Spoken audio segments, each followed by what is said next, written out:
Even though I fainted yesterday, both my colleague Darius, who was with me at the time, and I agreed to further investigate the restroom. If we are correct in our theory, it is the heart of the amusement park. If there is one place to look for the truth, it's in there. Which is a weird thing to say, seeing as it is a restroom I'm talking about. Before I headed out to meet with my coworkers today, I packed some more laurel from my neighbor, who I believe I'm starting to really weird out at this point. Another iron nail, and a pair of silver earrings. I really have to be careful with my usage of the latter. I can't tell where I'll get more silver if I were to lose these. I most certainly don't have the financial means to just buy it. One thing I completely forgot about last time was the key the nurse had, more or less given to Darius. I had already been able to use it for the file cabinet in Dale's office, so I guess I just ruled out the possibility of it fitting the restroom door as well. It appears we could have avoided quite a few difficulties if either of us had thought of this sooner. Darius and I gathered the other actors around the restroom and told them all about what we had found out. When we had done everything we needed to catch up, we focused on the issue at hand, the restroom, presumably the center of the park itself. Perhaps it was just another meaningless location amidst all the fun houses, roller coasters, and booths. But for that, it was simply a tad too conspicuous. I remember feeling a little sick once again, a notion that only intensified the closer I got to the small building. I produced the nurse's key from my pocket and held it up for my coworkers to see. I then carefully inserted it into the restroom door's keyhole. The other 6 watched in awe as it slid inside effortlessly. I turned it, and the door sprang open. It fit. It actually fit. Can I just say, Anne and Darius, great job on checking every door you could find, Mitchell remarked sarcastically. Anne stuck out her tongue to him and Darius sighed. Look, we tried, okay? Yeah, whatever. Mitchell's voice trailed off in my head. I blinked a couple times and rubbed my eyes, trying to ignore my rising unease. The restroom was empty, of course. We went for the men's part first, seeing as that's where I passed out last time. The first things that stood out to us were the iron nail, laurel twig, and silver bracelet I had brought in yesterday, strewn across the tiled floor.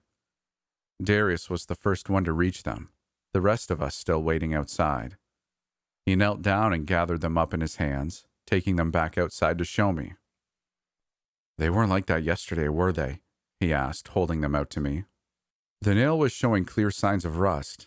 The silver bracelet looked tarnished and way more worn than I remembered, and the bright green leaves of the bay laurel had wilted, shriveled down to sad brown shreds. No, I replied, reaching out to take them from him.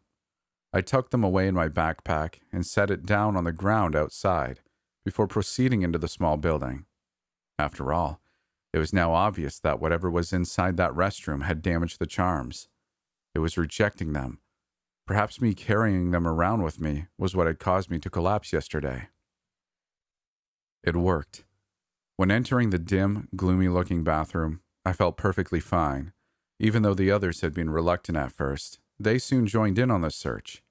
It didn't take long for Oliver to find something out of the ordinary. Hey guys, one of the stalls is closed off, he called out. We gathered around the door in question. There was a handwritten sign reading cleaning supplies fixed to it. The sign itself was strange enough. The paper that had been used to make it looked really old, and the writing on it was faded.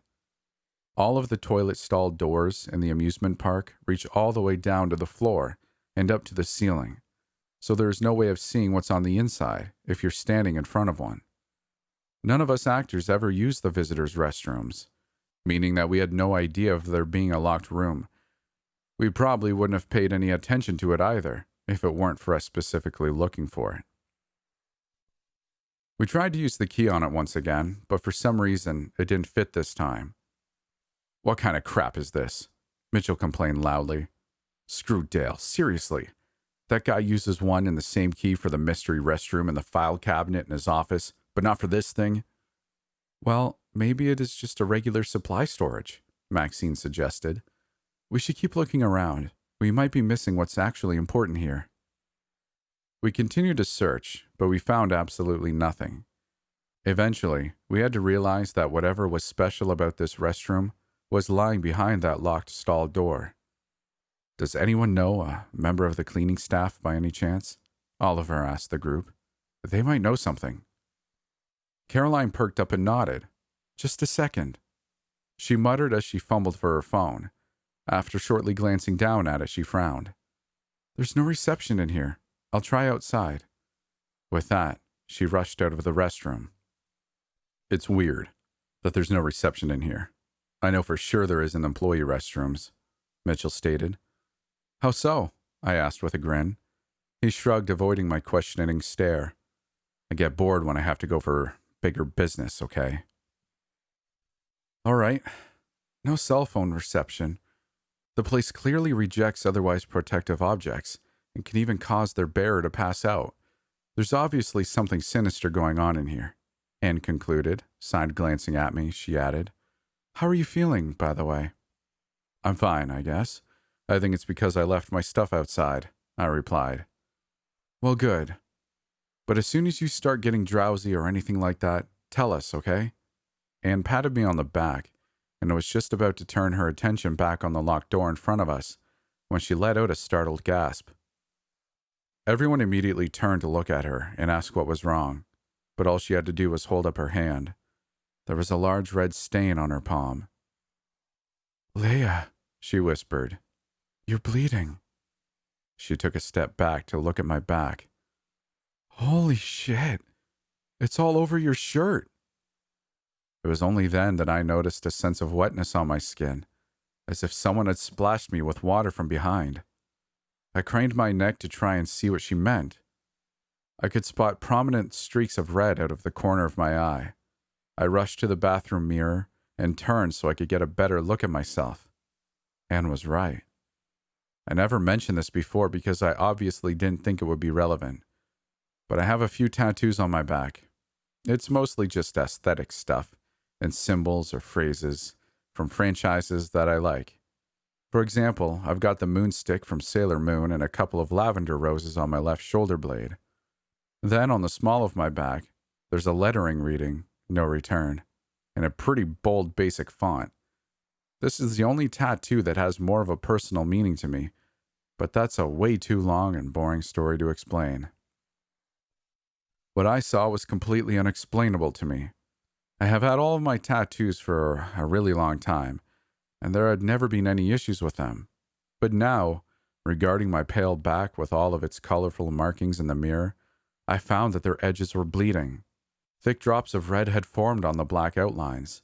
Some had already soaked into the white fabric of my shirt. I let out a gasp and frantically tore it off, carelessly tossing it to the ground. Bending my arms, I carefully touched the lines that were still oozing blood. To my surprise, I felt nothing. There was no pain, not even a slight sting. When I pulled back my hand, my fingers were coated with dark red. I continued to stare at myself in the mirror. I didn't even notice my gaze becoming transfixed, and the concerned voices of my coworkers slowly fading into the background. I had stopped observing my back and was just looking into my reflection's wide, disbelieving green eyes. For some reason, I got the weirdest feeling. For a split second, it was like it wasn't me I was seeing, but rather the image of a stranger, a woman unfamiliar to me. I think I looked at her for just a few seconds longer, before everything around me grew black. It was almost like last time. I was aware of the state I was in. I knew I was sleeping. I could even hear my colleagues talking somewhere in the distances. But I couldn't react to what they were saying. It was like their voices and words just flew past me. I felt weirdly entranced. I heard them call my name a couple of times. Then they suddenly started to sound really frightened. What are you doing? Was that Maxine speaking? It was definitely one of the girls, but I couldn't tell for sure. What the hell? Stop! You're hurting me! That sounded like Mitchell. Someone else added something in a similarly petrified tone, but I couldn't understand them. I'm trying. Oh, pull her off. Help me. I suddenly felt myself being yanked back by my hair. a sharp pain shooting through my scalp. That must have snapped me out of it. All I knew was that, all at once, everything was bright again, and I was staring up at the unsettled faces of my friends. I found myself sitting on the cold tiled floor. My coworkers were standing above me. Mitchell, who looked sort of disheveled, extended his hand to me and pulled me to my feet. I squinted. There was blood on his face. Your lip is busted, I mumbled. He quickly wiped off the blood with the back of his hand. Him and the others exchanged uncomfortable glances. Finally, Darius cleared his throat. Do you know what just happened? He asked sternly. I frowned and shook my head. Leia, honey, you were standing in front of that mirror for 20 seconds. Mitchell turned you around and you lunged at him, Maxine explained, her voice low and hoarse. I stared at her in disbelief, then over at Mitchell. I can't. I swear I didn't know what I was doing. My voice faltered as I fumbled for words. I'm so sorry, I added breathlessly. Mitchell shook his head and cracked a forced smile. Don't be. I always wanted to wrestle a topless lady, he joked. Come on, we should get you out of here. For the second time these last few days, it was Mitchell who drove me home. During the car ride, I sat in the back, blankly staring out the window. Mitchell glanced over to me in the rearview mirror from time to time, only to smile reassuringly every time our eyes met. Caroline called her friend, who's on the cleaning staff, by the way. He told me after a little while. She says they got no idea about the locked stall either. Dale never gave them a key for it or anything. I didn't reply. I wasn't sure what to say. I just nodded slightly and turned back to face the window. If you ask me, there's got to be something really insane behind that door, Mitchell went on. Like maybe it's a portal to hell or some shit, and that's where he pulled out the not actors. That'd be crazy, right? I still couldn't bring myself to answer.